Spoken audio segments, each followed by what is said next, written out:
This video is on section 8.1, quadrilaterals. This is theorem 8.1. It tells you the sum of the measures of the angles of any quadrilateral is 360 degrees. So this angle is A degrees, and this one's B degrees, C degrees, D degrees. If you add all those up, even though we don't know those variables, we know they have to add up to 360. So what's going to happen is if we know three of these measures, we can always find the fourth one.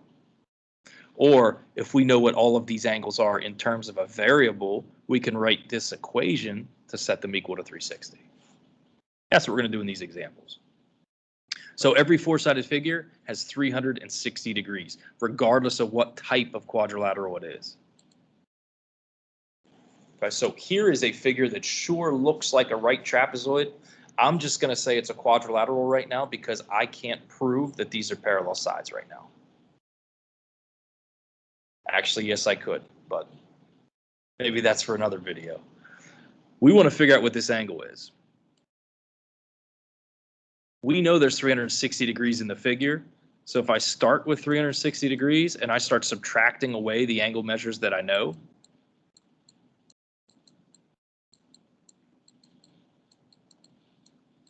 I'm going to end up with that measure. I didn't actually do the subtraction that fast.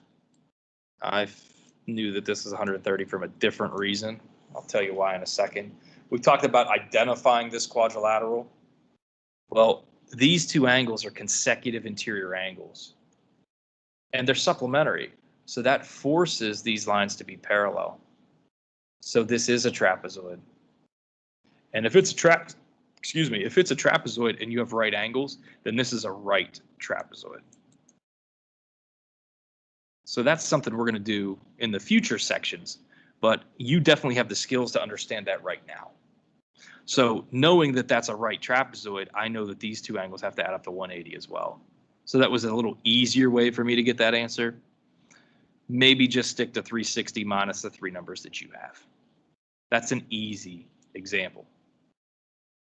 Now, what we could have done was we could have written an equation like A plus 90 plus 90 plus 50 equals 360. That might seem like it's a little unnecessary to write an equation like that when you could just get the answer this easily and efficiently. But if you solve for A, you're going to get the same answer of 130. But we're using algebra. Why would you want to use algebra when you can do it this quickly?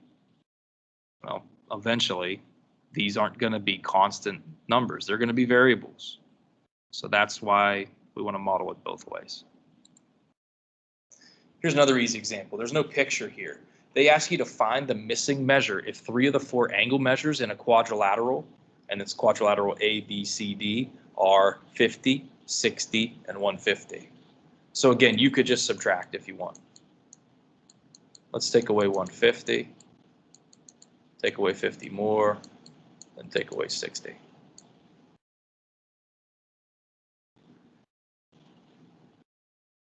And what does that leave you with? Well, 150 and 50 gives you 200. So if you take that away from 360, you got 160, then you take away another 60. You're left with 100 degrees. Again, you could use algebra. X plus 50 plus 60 plus 150. These are the four angle measures in quadrilateral ABCD. We know that has to add up to 360. That's what that theorem 8.1 tells us. So when you add these together and subtract from 360, you get the same 100 degrees for your answer. Again, why would you do that when you could do this? Well, this isn't always going to work. This always will.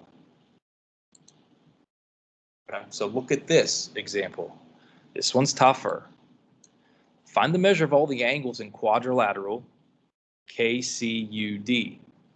So that's how they named it. You could also name it quadrilateral duck if you wanted to. That might make more sense. Now they're telling you these angle measures. For example, angle D they're saying is 2 times a number.